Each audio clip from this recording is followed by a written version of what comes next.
তামিলনাড়ুর তিরুভান্নামালাই শহরে অবস্থিত অরুণাচলেশ্বর মন্দির। এটি পঞ্চভূত স্থলমের একটি, যা অগ্নি উপাদানের প্রতীক।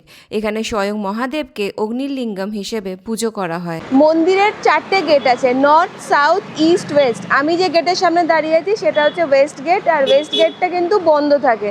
মানে তুমি আরও বাকি গেট দিয়ে ঢুকে দর্শন করতে পারবে, কিন্তু এই গেটটা এটা বন্ধ। তো মন্দির খুলে যায় কিন্তু সকাল সকাল 5টা, 5:30, আর বন্ধ হয় গিয়ে রাত্রি 9টা।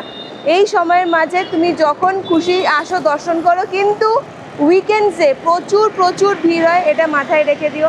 50 টাকার লাইন আছে, ফ্রি লাইন তো আমি দেখলাম না, 50 টাকার লাইনটাই আমি দেখলাম। আর যদি তুমি ভেতরের কাউকে জানো চেনো তাহলে তুমি টাকা দিয়ে দর্শন করতে পারো। আমার দর্শন অলরেডি হয়ে গেছে, দর্শনের জন্য আমি 2 ঘন্টা লাইনে ছিলাম। নবম শতাব্দীতে চোলদের দ্বারা পাথরের কাঠামোয় রূপান্তরিত হয় এই মন্দির, কিন্তু মানা হয় কি এই মন্দির 4 যুগ ধরে আছে, আর বিভিন্ন রাজবংশের প্রচেষ্টায় বর্তমান বিশাল রূপ পেয়েছে। এই শহরের পবিত্র অরুণাচল পাহাড়কে প্রদক্ষিণ করার রীতিকেই বলা হয় গিরিভালাম।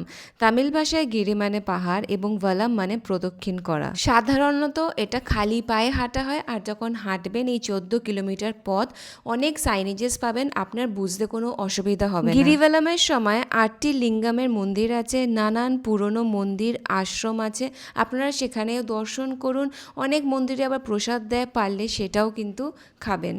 প্রতি মাসের পূর্ণিমার সময় লক্ষ লক্ষ ভক্তরা এখানে গিরিভালাম করতে আসে।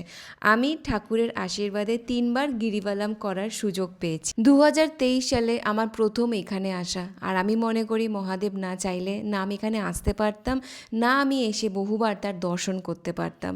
যা হচ্ছে বা যা হয়েছে বা যা হবে সবই তার কৃপা। হর হর মহাদেব। আমি মনে করি প্রত্যেকটা জিনিসের একটা নির্দিষ্ট সময় আছে, আর তোমারও সময় এলে তুমিও ঠিক এখানে এসে দর্শন করতে পারবে।